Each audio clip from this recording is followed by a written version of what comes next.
adjusting real fast.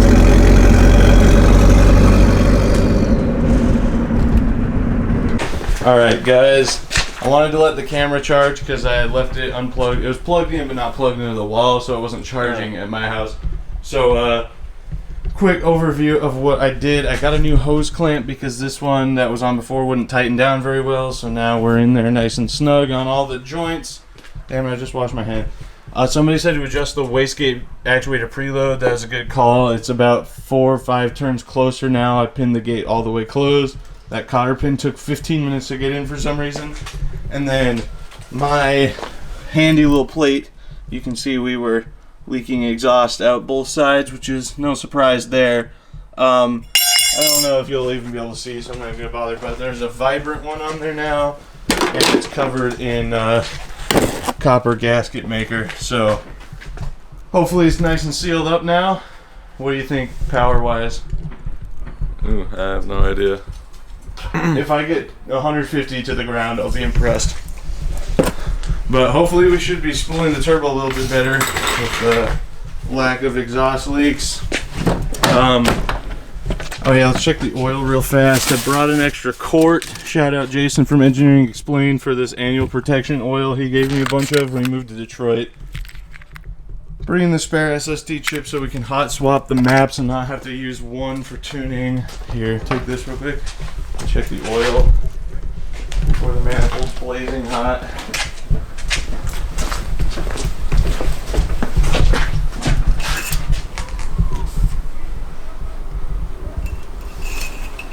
It is leaking a decent amount. I feel like this dipstick's not the right dipstick for this engine or something. I think it doesn't reach far enough or something. Well, like it's always, I mean, I guess Ross put 4 quarts in too, and I did when I did that last oil change, and it was like reading like a tiny bit high. At any rate, there's oil in it, so we're good to go.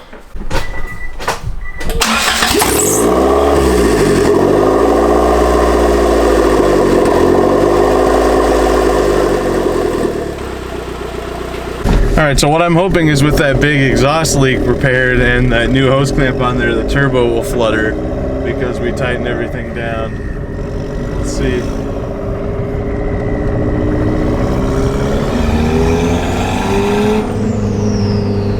Nothing yet. Alright, so with that preload change, you can definitely hear the wastegate now.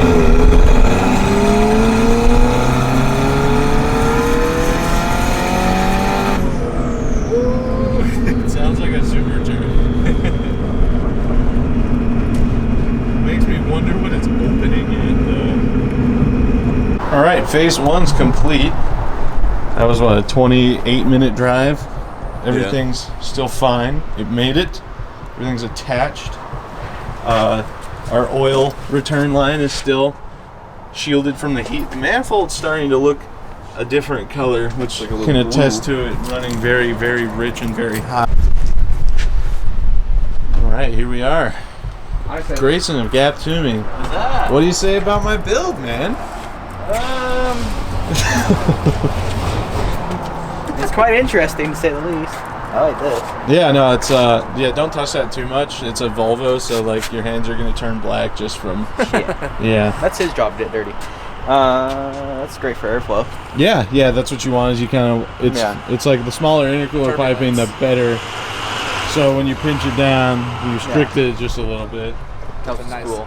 Funneling turbulence there. The funny part is when this turbo was on my Accord, it fluttered a lot, and it doesn't do it now. But it's like it feels fine and it spools fine, it makes all the right sounds. It's just it's a little stiff. Yeah, it did sit for a long time, so but it takes its time spooling up too. But yeah, so this is Grayson. This is Gap Tuning. What's your Instagram? Is it just at Gap Tuning? Yeah, I just had it. That's what I thought. Make sure there's no periods in there or anything. We're gonna tune the Civic, dude. It's gonna be something. Oh yeah, that's something else we need to address. First and foremost, making it run right is one thing, but the two-step just doesn't hard cut enough, and it's not shooting flames. And obviously, that's what's most important when you have a turbo There's a Honda. hater pipe on a Honda. Yeah, And no flames. yeah. So something's wrong.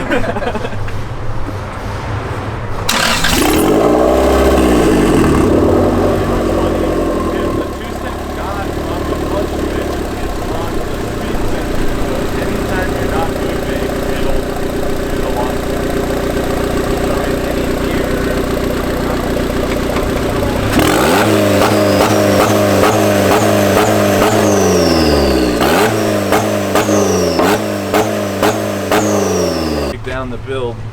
So yeah, zip ties are not heat resistant, as I'm sure you're aware, but copper is. So anyway, the original plan was to have the cold side facing that way. So when I pull the oil pan, I put the return on the tiny little skinny side so that I could run it straight down and not go under this dumb manifold. And then after I did that and put the oil pan back on and then we put the manifold on, we realized that this is not going to clear the radiator. So now it goes the other way. So my return line had to run under the dumb manifold. So we had a problem solved. We solved it. My favorite part is that people are trying to be like, oh wow, that's what 70 horsepower looks like. Wow, this is fucking stupid. I'm like, I don't think you understand that. I know. It's not kind of obvious. This was kind of exactly the point. But yeah, February 22nd, right? And what's it? 175 for 3 pulls on the 75. time? 75. Oh damn, $75. Normally, See what you, oh damn, that's actually really good. I thought it was 175. And we'll mention other places that will charge you way more than that. Could have even borrowed I have them no from mine. idea what this spring is. I think that's off a WRX. We'll find out. So it's probably 8 or 12. we need to find a place. Well, we could tee into that, like you're talking about. Or, like a gauge? Like we have a sensor with our DYNO. Oh, is it back here? Yeah, that's probably a good call. Or actually,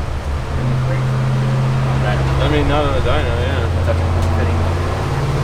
And then, what's your wideband or AFR sensor? Is it just going to the exhaust, or is it actually O2 sensor? Oh, I was gonna say, because that's perfect. That's why you have to like hold it. Yeah, I actually took And this I don't stuff. want to stick my copper pipe into it. Right.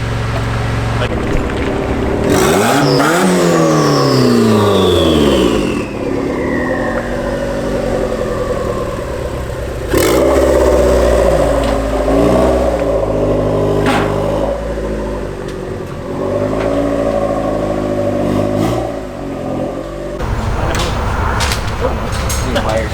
Need a magnet. Pliers.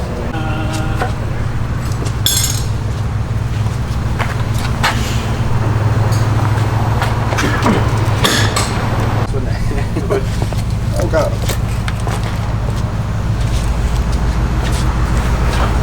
Try a second one. Just one possible. In there.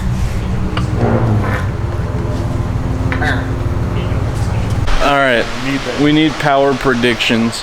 The Jewish. What's stock? Like 130 crank. So 130.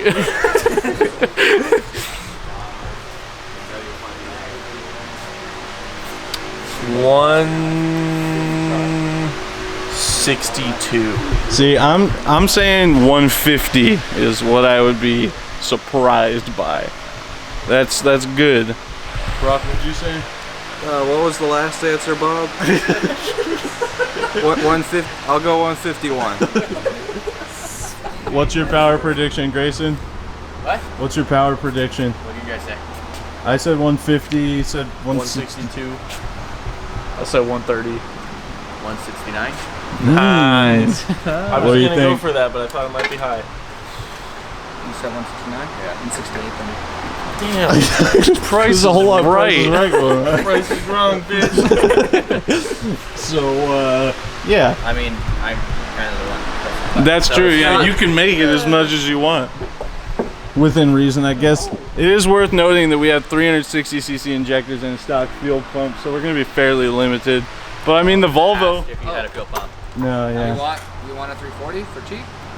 I'm buying that 340. I don't even really want to. I just kind of need it to still be able to drive. There's a lot of dirt in there also. Yes, I will get my hands pretty dirty. You wouldn't believe how dirty that. He said. I think it's optimistic, but if it makes 2,000 horsepower, I'm gonna be mad. 2,000. Yeah. I'm gonna be mad. If it makes 200 horsepower, I'm gonna be mad because I have like thousands of dollars in the Rabbit's engine to make 200 horsepower. So if this dumb Civic makes more power than the Rabbit's gonna Burn it. throw a fit. All right, Anthony's back. Had to go get the chip equipment. How's it looking over here? It's looking. Chromed up. 515 horsepower. It made more than that, didn't it? Made 525? Made 525 after I got my hands on it. Is it VTEC or is it B18B1? I can't remember. The VTEC head? Yes. That.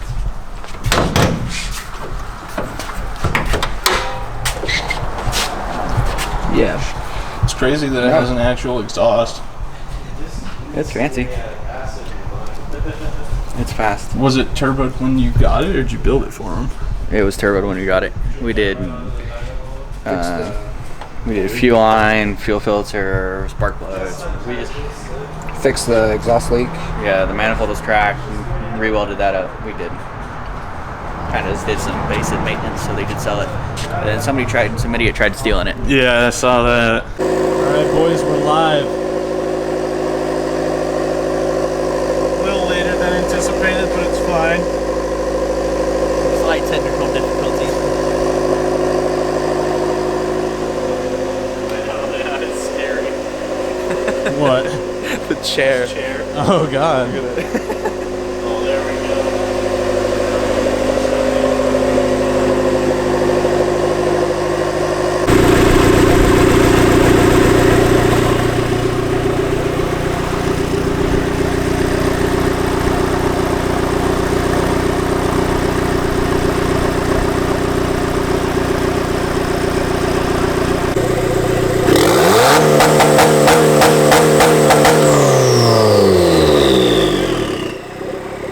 Damn dude, that's some serious power. They did not like the two-step. Sorry, not the two-step.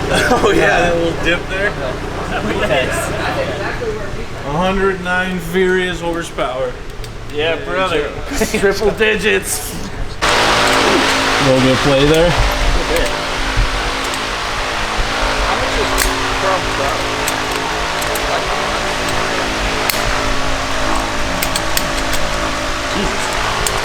We're seeing some interesting boost patterns.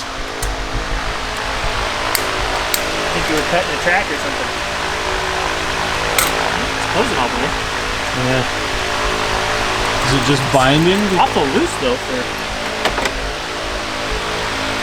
something that's supposed to be closed. Yeah.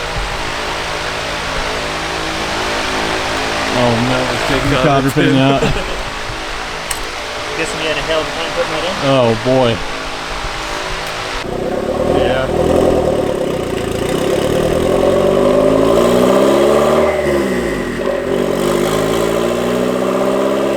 The engine moves so much.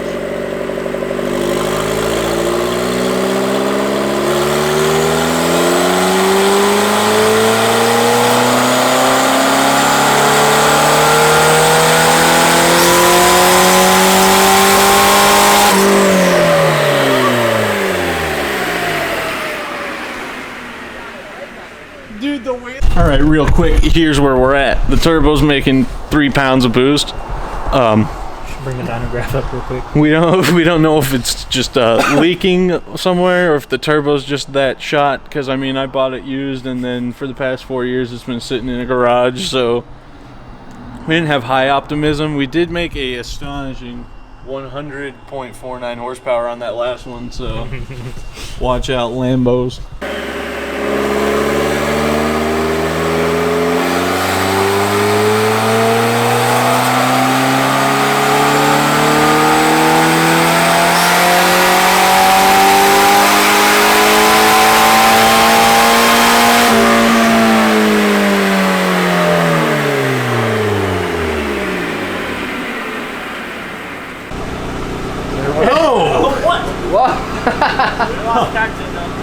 Yep. I'd say so.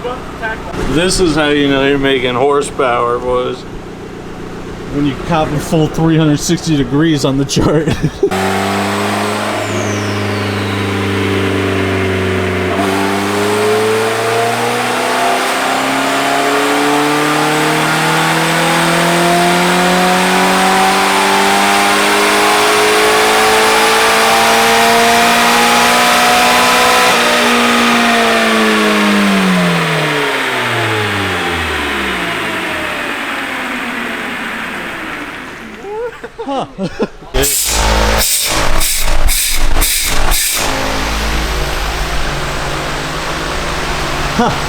I guess it just doesn't make boost. Right. You got 6 positions. So we have this theory that the turbo's not doing anything, so now we have no wastegate. I guess we'll see what happens.